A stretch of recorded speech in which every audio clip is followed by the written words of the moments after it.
Here we go. This is an easy dance. You have to follow whatever I do. I'm going to walk this way. Good. And then I'm going to do something, and you just have to follow along. And then I walk. And then I might do something else. So that's basically how this goes. And let's see if you can do that. And I don't want to go too fast. That's too much already.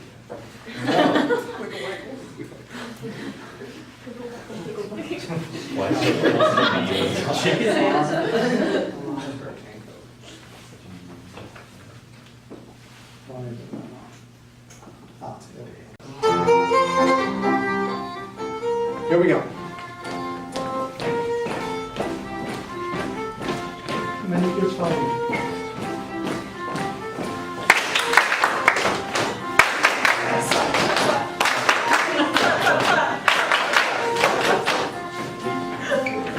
You walk this, I'm watching you.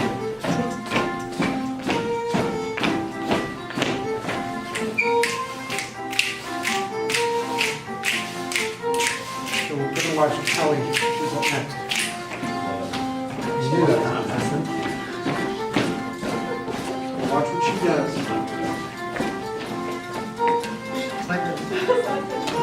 Love her shoes. Well, off you go. Bill's up next. No. Don't blow it. Don't blow it.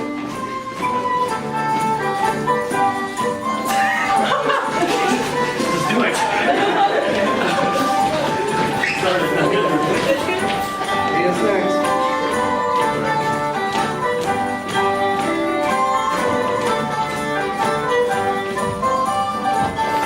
Hey, I don't know if I can do this. Yes, you can.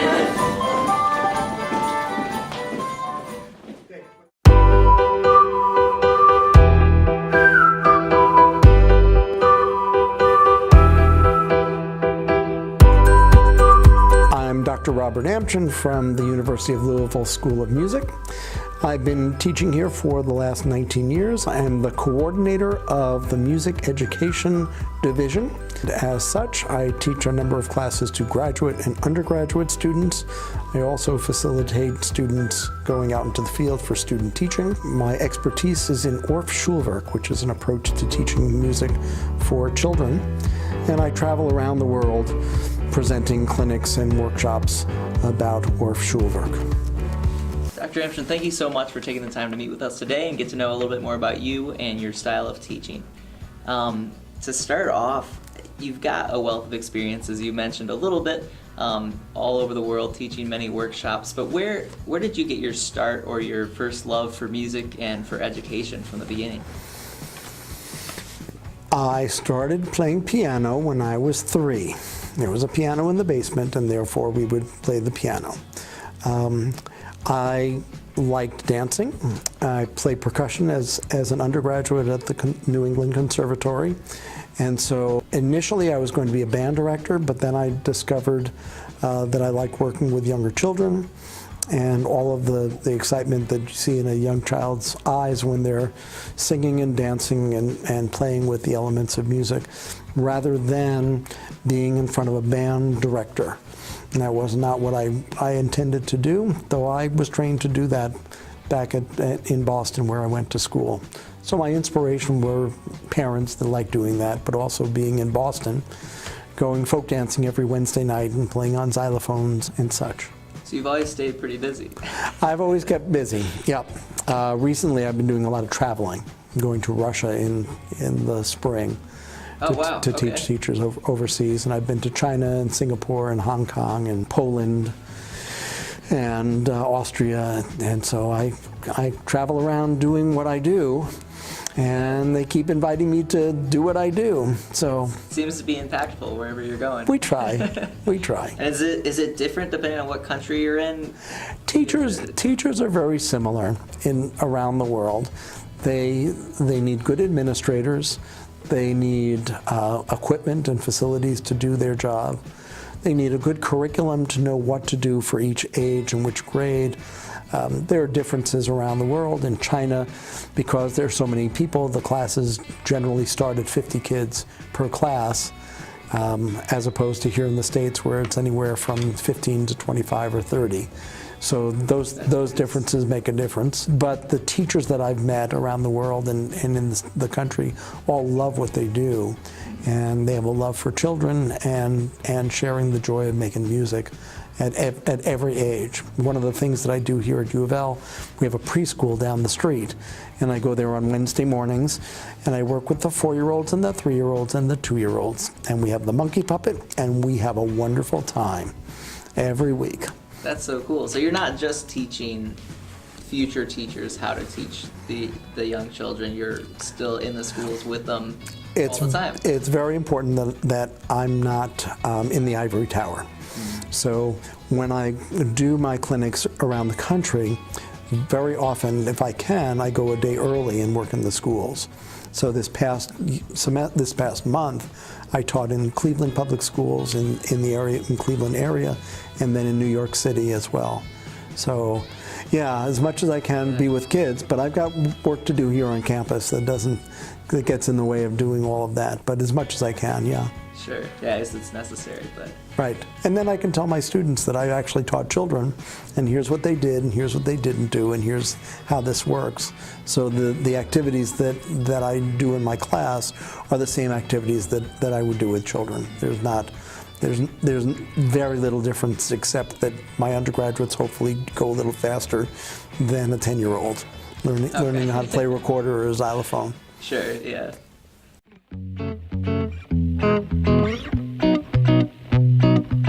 So I studied at the Orff Institute in Salzburg, and I was trained to teach in this approach. It's not really a method, it's an approach, it's a way, it's an approach to teaching children that's interactive, that's multimedia. So the children are singing, dancing, improvising, playing recorders, playing on xylophones, doing children's literature, and integrating that into a full artistic experience.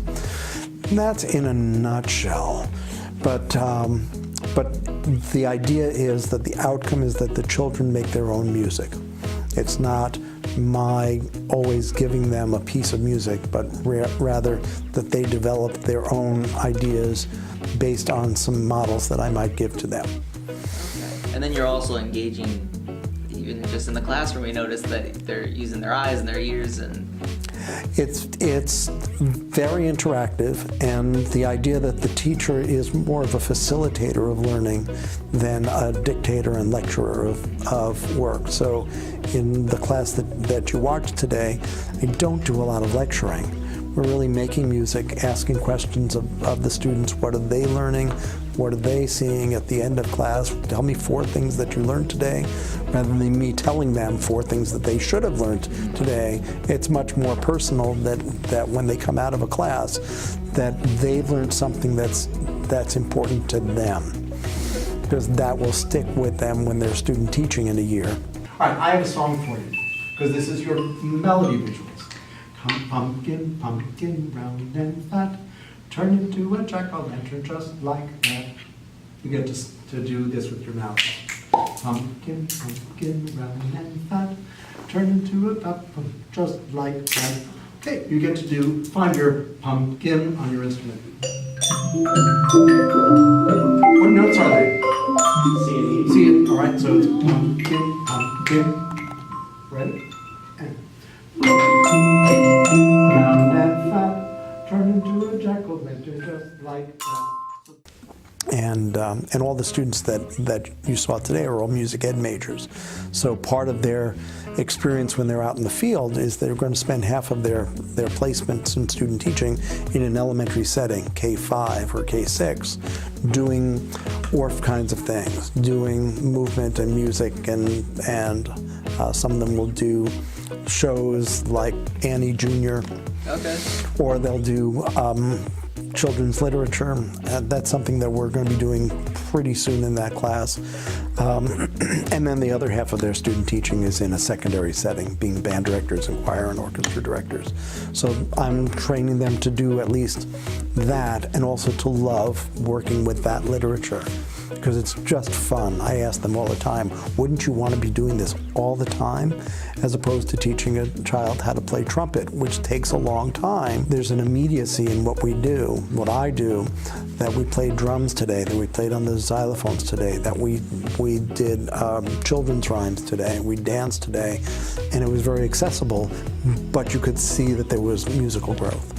Yeah, and I imagine that having that in the students' lives when they are K through 5 or K through 6, then is going to help them a whole lot when they start picking up a trumpet. Right, but it also gives them a love of music even if they don't.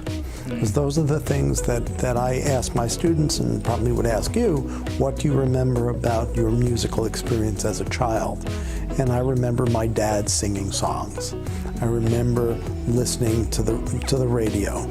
I remember all of those things much more deeply than I do the pieces of music I played in band. Yeah. And so I'm reaching for something that's much more elemental and more organic for a child and for my college students, because this is the first time in their day that they're up and moving, that they're actually making their own music.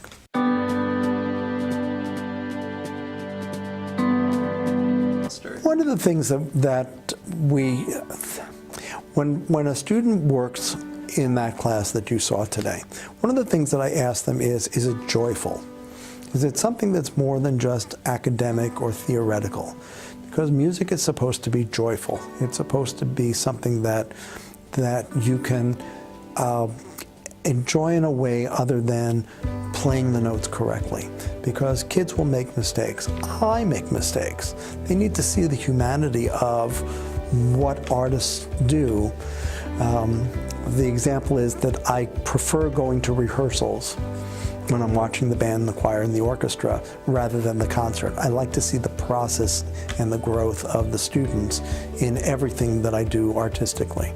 So that's kind of the model that I'm trying to portray to the students, because they will have learned stuff this semester with me, and the years that I work with them, I see them as freshmen all the way to very often till their master's degree. But to see the progression and the growth and the change of I'm going to just teach B-flat major scale to I'm teaching about music and expression and that part of making a kid whole. That's really important, and they're learning that because they're starting to get a bigger picture of what it means to be a musician.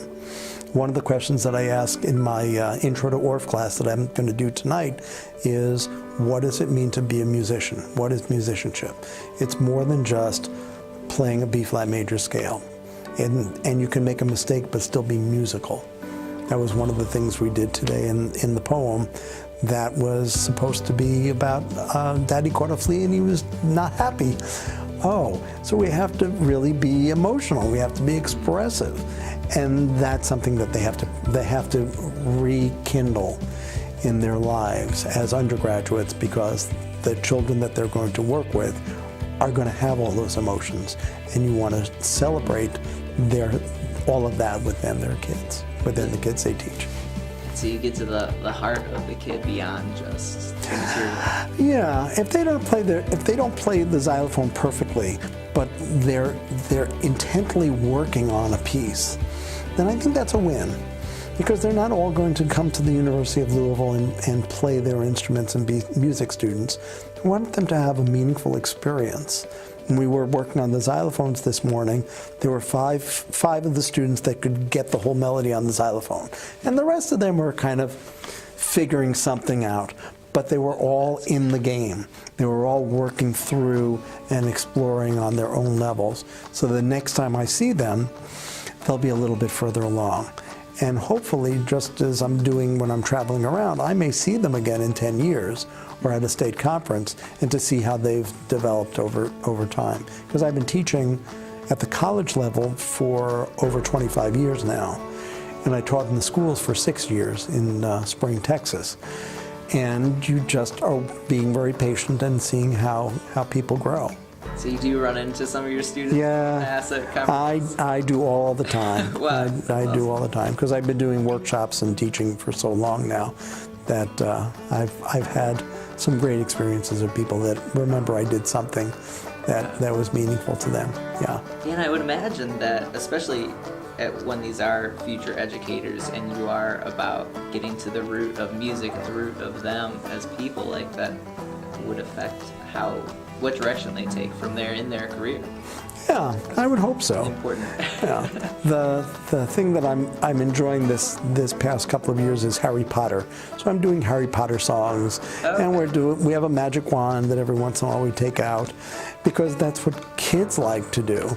And my undergraduates are saying, "Oh, we like Harry Potter too." I said, "Yes, everyone likes that. Everyone likes the pumpkin song. Everyone does this, and we want to celebrate that, and not squash that, and not avoid that the beauty of just Harry Potter, or the beauty of doing a pumpkin song, or looking at, I often will look at the sunrise and enjoy the sunrise, and very often my students don't enjoy just being in this great school with all the potential that's here, but also enjoying themselves making music.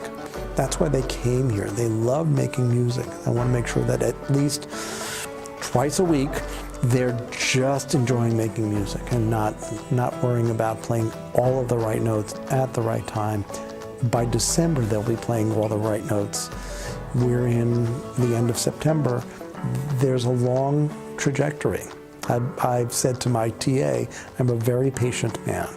It may take 5 or 10 years for them to really understand what's going on, but I want them on the journey. I want them in the process, on their way forward. And I think that the group that you saw today are now in. There's some buy-in to sitting in the stools and playing on the xylophones and playing the drums and dancing. The question I asked at the end of class was, what do you want to do? Do you want to do something standing, or do you want to do something that's moving? And now they want to dance. They want to do stuff that's active and engaging, because that's what human beings do. They like to move around. They don't like sitting at a computer that much. That's not healthy. You have to get up and walk around and enjoy a sunrise and a sunset.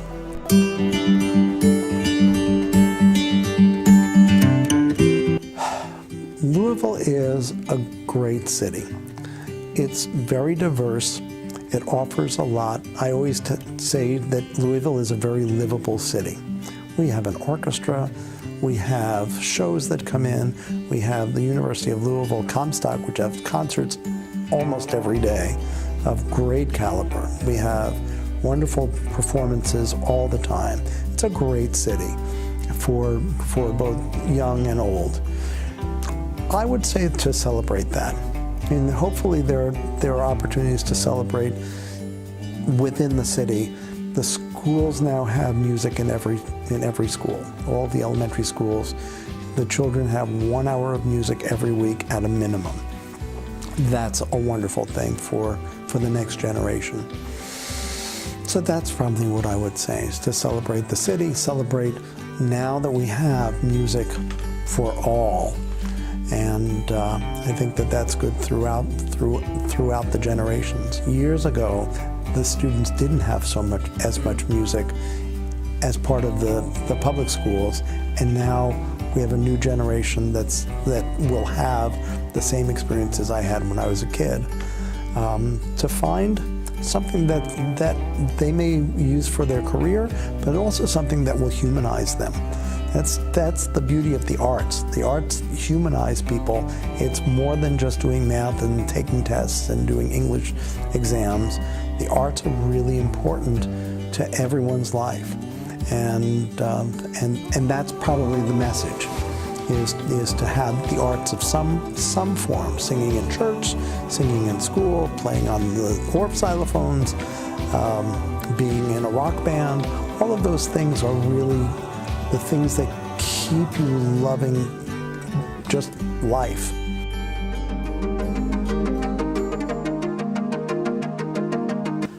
There's always more to do. It's always more to do. Sure. The arts need to be supported. there are children that need the arts. From kindergarten and pre-K to 12th grade, it makes their lives fuller. So anything that any individual or organization can do to give the children a chance beyond the testing and beyond all of that stuff, to make them enjoy just being human and enjoy making art. We have students here at the university in the School of Music that are visual artists as well. They're bluegrass musicians, they're dancers, they play their instruments, they sing, they play in the orchestra. I think every child should have that opportunity. So anything that can foster that from pre-K to my age is always a good thing. It's always a good thing. So that would be my wish, is that there's a continued support of those teachers that are bringing the arts to the lives of children and grown-ups as well. Awesome. Yeah, I think that's important. Yep. For sure. So thank you so much for You're so welcome. being able to talk and get to know you and Yep. learn more about how you make it happen. Yep, we try. Thanks so much. Yeah, for sure.